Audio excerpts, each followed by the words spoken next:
자, 마지막 시간이고요. 마지막 시간에 이제 우리가 전체적으로 앞에서 얘기했던 내용들을 갖다 모아가지고 정리하는 그런 입장에서 한번 진행을 해볼게요. 전체적으로 우리가 굉장히 다른 13가지, 12가지의 생각의 도구들을 갖다가 개인의 창의성과 관련돼서 했어요. 그래서 그 12가지의 도구들을 갖다 여러분들이 바라보면서 이거 굉장히 다양한 방법들이 있는데 과연 이러한 방법들이 언제 어떠한 용도로 쓰일까? 항상 매주 할 때마다는 사실은 여러분들한테 그런 느낌을 주고 싶었거든. 이게 어려운 게 아니다. 첫 번째는. 두 번째는 물론 이제 우리가 교재에서나 저걸 대학원에서 수업을 통해서 저걸 한다 그러면은 그리고 이제 저걸 가지고 논문을 써야 된다 이러면 참 어려워지지만 그걸 갖다가 일상생활에서 일반적으로 활용한다 싶으면 그건 그렇게 어렵진 않거든.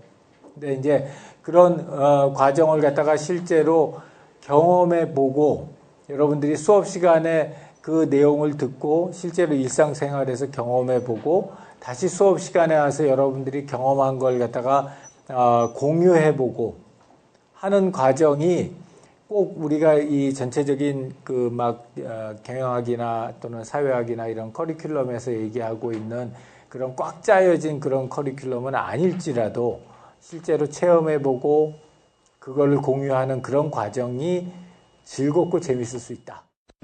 우리가 이제 일반적인 트래디셔널한 커리큘럼에서 하고 있는 이런 중고등학교 때 수업이나 또는 대학에서의 수업 같은 것들이 이런 공감각을 갖다가 말하자면 좀 없애는 그런 쪽으로 많이 이루어지고 있기 때문에 우리가 어렸을 때 둘 중에 한 명이 가지고 있는 능력이 나이가 들어가게 되면 10명 중에 한 명이 가지고 있는 능력이 바뀐다는 거예요.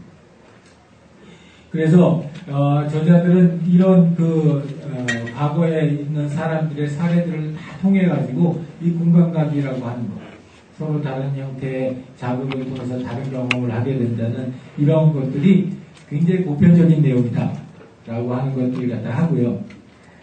이 사람은 내가 굉장히 좋아하는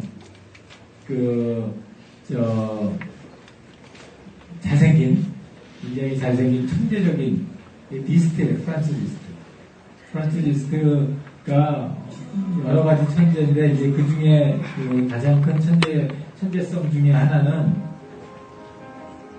이 사람은 베토벤의 합창이라고 하는 큰 교향곡서부터 굉장히 작은 소품까지 다 피아노로 편곡을 했어요. 이 사람이 스스로가 엄청난 피아니스트가 됐어요.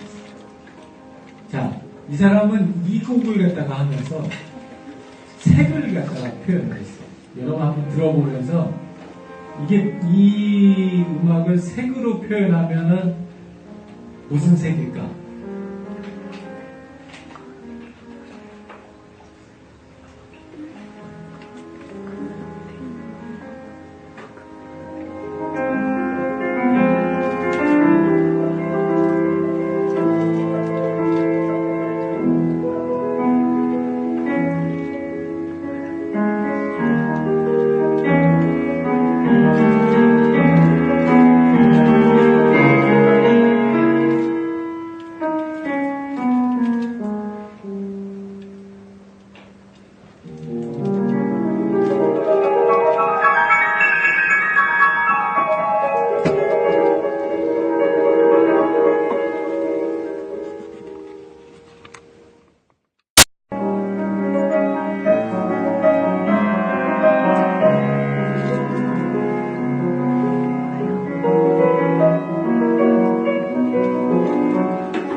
들으면서 색이 떠오른 사람.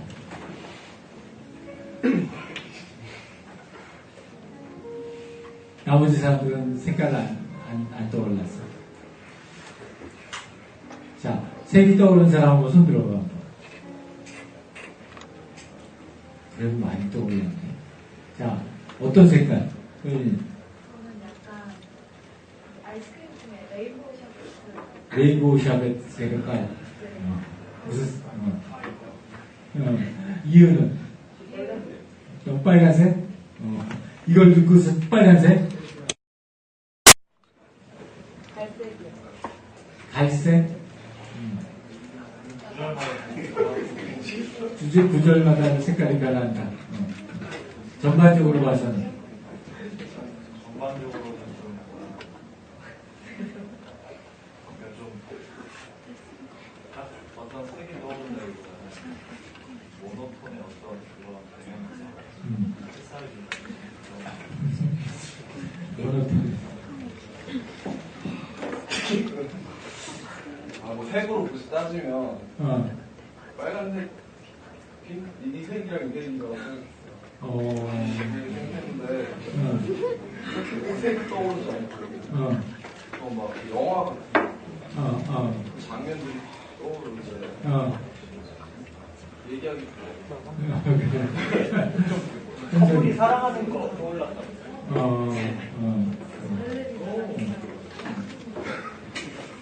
자, 정리하자면은, 이걸 했었을 때 일반적으로 보게 되면은, 일반적인 때에서 이걸 보고서 색을 갖다가 생각하는 사람이 성인, 아까도 얘기했지만 성인 중에 10% 정도뿐이 안 된다.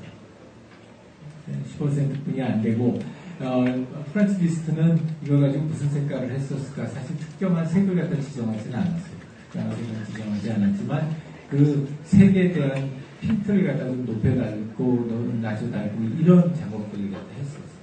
그래서 여러분들이 이렇게 하다 보면은 좀 비슷하지 않아요? 생각하는 색깔들. 생각하는 생각들이 나오는 게 비슷하다는 거는 우리가 느끼는 공간각이 굉장히 보편적이잖아요. 보편적인 공간각이 있다는 거는 다시 얘기하면 공간각이라는 게 존재한다는 거예요. 자, 그 다음에 이 모양을 통해서도 그리고 닭고기도 이렇게 보게 되면은 맛도 어떤 뾰족한 맛이 있을 수가 있고, 그렇죠? 맛도 뾰족한 맛이 있을 수도 있고, 또 어떤 모양도 그 테이스트가 될 수 있다고. 그래서 한번 예를 갖다 들어보자면은,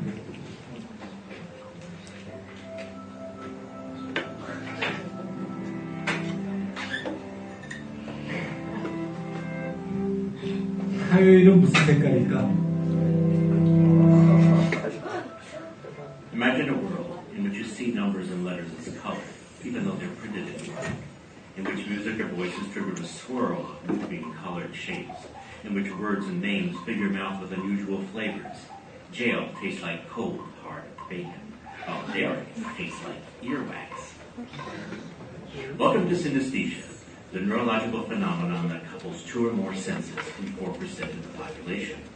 A synesthete might not only hear my voice, but also see it, taste it, or feel it as a physical touch. Sharing the same root with anesthesia, meaning no sensation, synesthesia means joint sensation.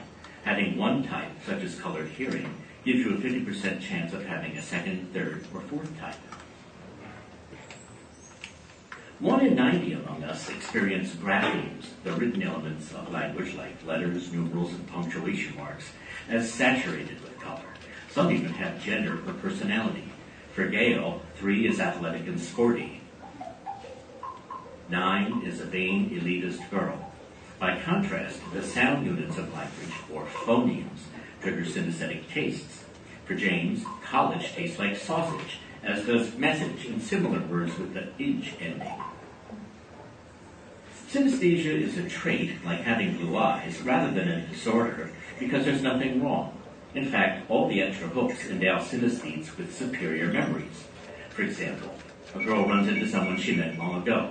Let's see, she had a green name. Deezer Green, Deborah, Darby, Dorothy, Denise. Yes, her name is Denise. Once established in childhood, pairings remain fixed for life. Synesthetes inherit a biological propensity for hyperconnecting brain neurons, but then must be exposed to cultural artifacts such as calendars, food names, and alphabets. The amazing thing is that a single nucleotide change in the sequence of one's DNA alters perception. In this way, synesthesia provides a path to understanding subjective differences, how two people can see the same thing differently. Take Sean, who prefers blue-tasting foods such as milk, oranges, and spinach. The gene heightens normally occurring connections between the taste area in his frontal lobe and the color area further back. But suppose in someone else that the gene acted in non-sensory areas. You then have the ability to link seemingly unrelated things, which is the definition of metaphor, seeing the similar in the dissimilar. Not surprisingly, synesthesia is more common in artists who excel at making metaphors, like novelist Vladimir Nabokov, painter David Hockney, and composers Billy Joel and Lady Gaga. But why do the rest of us non-synesthetes understand metaphors like sharp cheese or sweet person? It so happens that sight, sound, and movement already map to one another so closely that even bad ventriloquists convince us that the dummy is talking. Movies likewise convince us that the sound is coming from the actors' mouths rather than surrounding speakers. So, inwardly, we're all synesthetes, outwardly unaware of the perceptual couplings happening all the time. Cross-talk in the brain is the rule, not the exception. And that sounds like a sweet deal to me.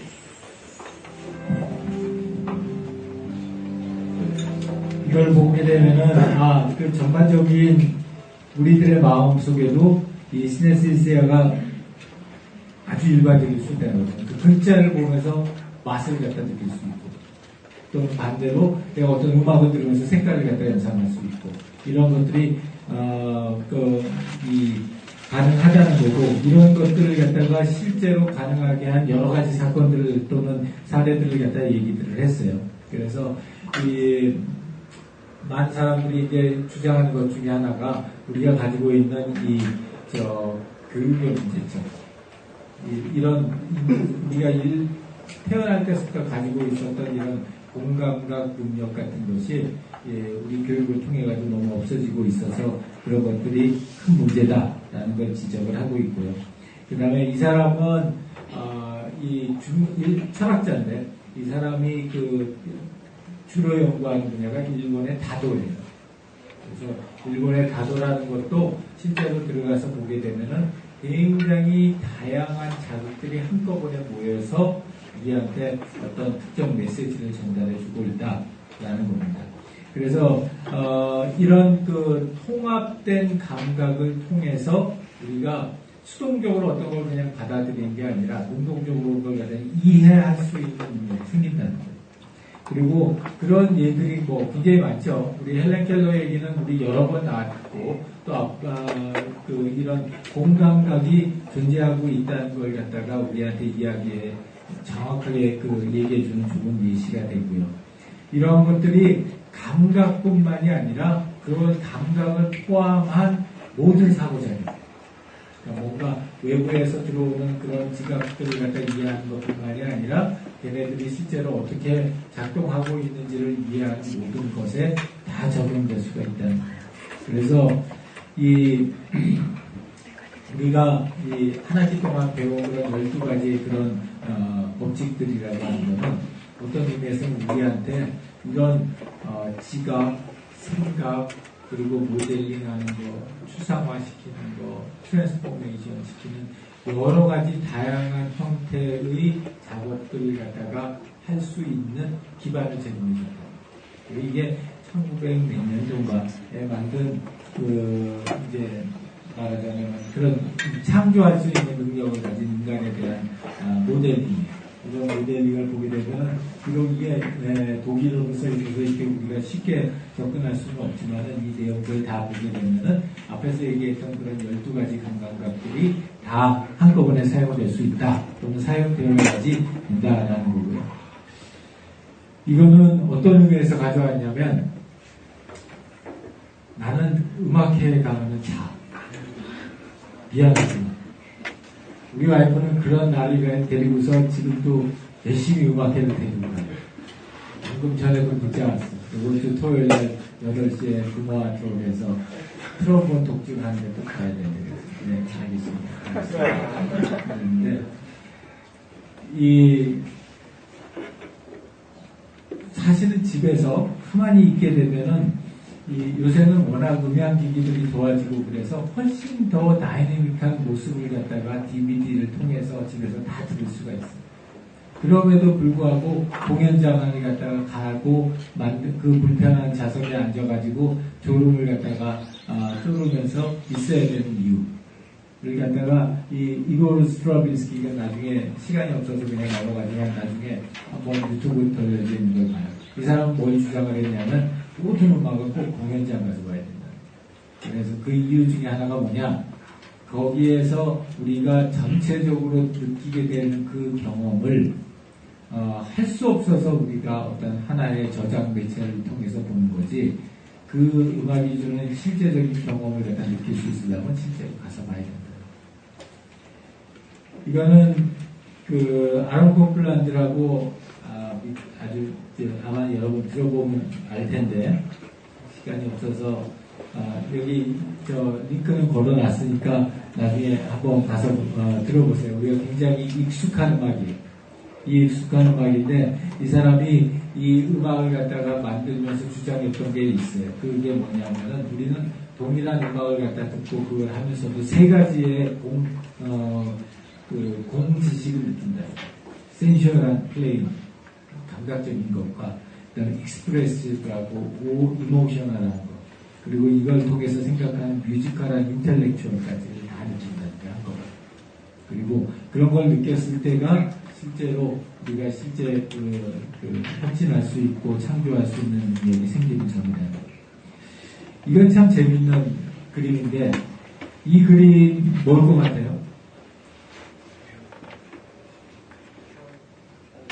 QR코드 또 회로 무슨 회로일까? 컴퓨터 전자판이라고. 컴퓨터 전자판인데 이 컴퓨터 전자판을 갖다가 보게 되면은 난 이 비유가 참 너무 좋았어요. 그냥 이건 어떻게 보면 굉장히 러지컬한 회로예요. 이게 러지컬한 회로인데 이 회로를 갖다가 조금 다른 시각에서 본다면은 이 자체가 하나의 사실은 예술 작품이거든요. 아주 절제된 그런 표현주의에 대한 예술 작품이라고. 그리고 얘를 갖다 또 한편으로 이렇게 보게 되면은 나름대로의 스토리가 있어요. 선들과 굵은 선들과 가는 선들, 그리고 동그라미와 그 다음에 길쭉한 것들이 다 나름대로의 의미를 갖다 가지고 스토리화할 수가 있어요. 우리가 그러잖아요. 우리 현대 세계의 가장 위대한 발전이 컴퓨터다. 나도 그걸 전공하는 사람이고. 그런데 그런 사람들 입장에서 봤을 때 이 컴퓨터 칩 그 자체도 보게 되면은 우리가 생각하는 순전히 논리적인 영일의 구조가 아니라 이 논리적인 구조, 그 다음에 미적인 구조, 그리고 이 사이언티픽한 그런 레셔넬이 다 함께 모여 있는 그런 내용이다. 그래서 이 저자가 주장하는 거는 현대의 가장 결정판인 컴퓨터도 또 그 컴퓨터 안에 들어가 있는 칩의 설계도 예술적인 입장에서 볼 수 있고 과학적인 입장에서 볼 수 있으니까 우리가 앞에서 얘기했던 그런 12가지의 생각의 툴들도 동일한 제품에 대해서 또는 동일한 서비스에 대해서 함께 사용할 수 있어야 된다라는 거였어요. 자, 그래서 그런 통합적 사고를 갖다 주장한 게 이 책의 마지막이었고요. 이제 그걸 통해 가지고 최종적으로 한 5가지로 개인 역량과 관련된 창의력과 관련된 얘기들 우리가 한 학기 동안 개인의 크리에이티비티하고 관련된 내용들을 갖다 한번 정리를 하자면은 첫 번째는 강조하고 싶은 것 중에 하나는 Universal Process of Innovation. 즉 다시 얘기하게 되면 우리가 봤던 12가지의 그 생각의 툴, 그 툴을 갖다가 신세사이자 하는 기본적인 원칙은 내가 그게 웹 서비스를 만들 때도 쓸 수 있고 스마트폰의 로직을 짤 때도 만들 수가 있고 아이스크림의 새로운 플레이버를 갖다 만들어낼 때도 쓸 수 있다. 그러니까 우리가 한 학기 동안 했던 그 개인적인 차원에서의 생각의 툴이라고 하는 것은 어떤 특정 도메인에 국한된 것이 아니라 이런 여러 가지 다양한 도메인에서 일반적으로 공통적으로 사용할 수 있는 그런 툴이다. 이게 첫 번째고. 두 번째는 우리가 그런 툴들을 갖다가 보면서 여러 가지 다양한 스킬들을 한 학기 동안 했어요. 개인 차원에서.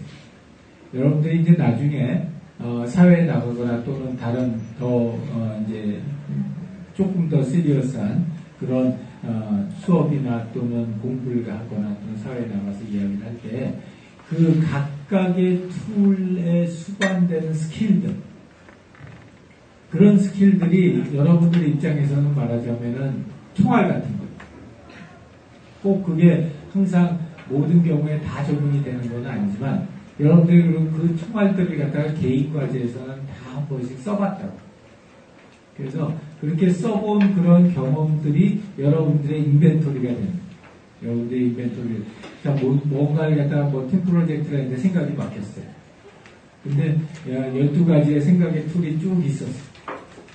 왠지 모르게 하나가 뭐에 꽂혀. 예를 들어서 모델링에 꽂혔어요. 그러면 모델링 안에 들어가 보면은 각 주마다 적어도 한 4-5가지의 우리가 이 스킬들을 제공을 했댔어요. 그래서 그 스킬들을 직접 해봤던 여러분들의 경험을 한번 생각을 해보라. 그때 여러분들이 뭘 느꼈나? 어떤 점이 어려웠었나? 그걸 갖다가 여러분들이 그때 당시에 했던 그 경험을 지금 여러분들이 풀고자 하는 문제에 한번 적용해보라. 그래서 이런 스킬들을 여러분들의 그 인벤토리로 잘 활용했으면 좋겠다는 거예요. 세 번째는 이 수업을 통해서 여러분들한테 꼭 전달하고 싶었던 것 중에 하나가 아트하고 사이언스는 정말 같은 선상에 있어요. 우리가 오늘도 우리 컴퓨터 칩 디자인을 보면서 그게 정말 사이언티픽한 인디고이긴 하지만 그걸 갖다가 우리가 충분히 아티스틱한 관점에서도 바라볼 수 있다는 거 여러분들도 아마 봤을 거고 그런 것처럼 꼭 뭐 우리가 어디 잘난 척하고 싶어서 아트를 갖다 배우고 또 그걸 느끼고 또 그걸 갖다 실습해 보는 게 아니라 우리가 어떤 사이언티픽한 뭔가를 발견하고 테크놀로지컬하게 뭔가 툴을 갖다가 만들어 보기 위해서는 그것들이 이렇게 움치고 뛸 수 있는 그라운드가 있어요. 그리고 그런 그라운드가 아트가 만들어집니다.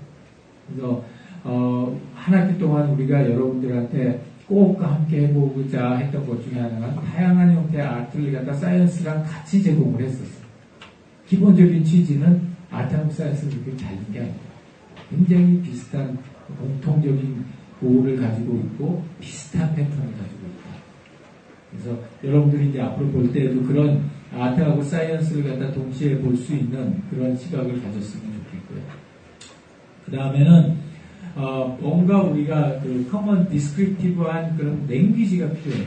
여러분들이 한 학기 동안 여러분들 팀 미팅 하면서 혹시 그걸 느꼈는지 모르겠는데 처음에 여러분들이 팀 미팅을 시작하였을 때 뭔가 이질적으로 생각하던 서로들 간의 커뮤니케이션이 많은 시간을 갖다 겪으면서 또 팀 미팅 시간을 많이 하면서 뭔가 상당히 공통적인 언어로 만들어지고 있다는 걸 갖다 느꼈으면 참 다행이에요. 예, 이 저자들도 주장하고 또 나도 100번 동의하는 것 중에 하나가 우리가 만들어낸 여러 가지 기법들이나 이런 것들은 결국에 가서는 여러분들이 사용하는 랭귀지가 그리고 그런 랭귀지는 랭귀지라는 거의 성격이 어때요? 내가 커뮤니케이션을 할 수 있어야지 랭귀지가. 그래서 여러분의 팀들이 한 학기 동안 하면서 커먼 랭귀지를 한번 빌드업을 한 거야. 그 경험을 이제 다른 상황이나 또는 다른 클래스나 또는 다른 직장에 가거나 했었을 때도 그런 커먼 랭귀지를 빌드하는 프로세스를 꼭 한번 적용해 보라는 거고. 마지막으로는 우리가 그 전체 이 프로세스에서 강조했던 것 중에 하나가 그걸 갖다가 논리로 설명하고 이야기로 그냥 전달할 수도 있지만 제일 중요하게 우리가 했던 것 중에 하나가 실제로 해보는 거예요. 실제로 한번 해보라. 실제로 해보면은, 나는 그걸 들었을 때는 굉장히 어려울 것 같고 힘들 것 같은데 실제로 해보니까 나도 할 수 있네. 또는 해보니까 어렵기는 하지만 이렇게 하면서 이런 새로운 걸 느끼네 하는 것들을 여러분들이 경험해 봤기를 바래요. 그리고 이제 이런 실제로 해보고 그 해본 실제 경험이 여러분 속에서 임베디드가 됐었을 때 실제로 여러분들이 이 수업을 하면서 배웠던 12가지, 13가지의 생각의 툴이 실제 진짜 여러분께 되는 거예요. 그래서 마지막 5번째 레슨은 앞으로, 이런 관계, 사실 창조나 혁신과 관련된 여러 가지 수없이 많은 기법들이 있고 원칙들이 있어요. 그것들을 모두 오버라이드하는 가장 중요한 원칙을 하나만 얘기해라 하면은 저는 실제로 해봅니다. 실제로 해보면은 여러분들이 여러분 속에서 여러분들의 것으로 만들어낼 수 있는 툴들이 만들어지고 또 여러분들의 만의 고유한 시각들이 만들어지는 그런 시각들이 만들어지고 그런 툴들이 많이 이렇게 생겨져 있었을 때 여러분들이 진짜 창조적이고 진짜 혁신적인 사람이 되가는데 더 가까워지지 않을까 싶어요. 자, 여기까지 해서 오늘 수업 마치고요. 다음 주에는 여러분 개인 과제하고 팀 과제 발표하는 시간 갖도록 하겠습니다. 수고했습니다.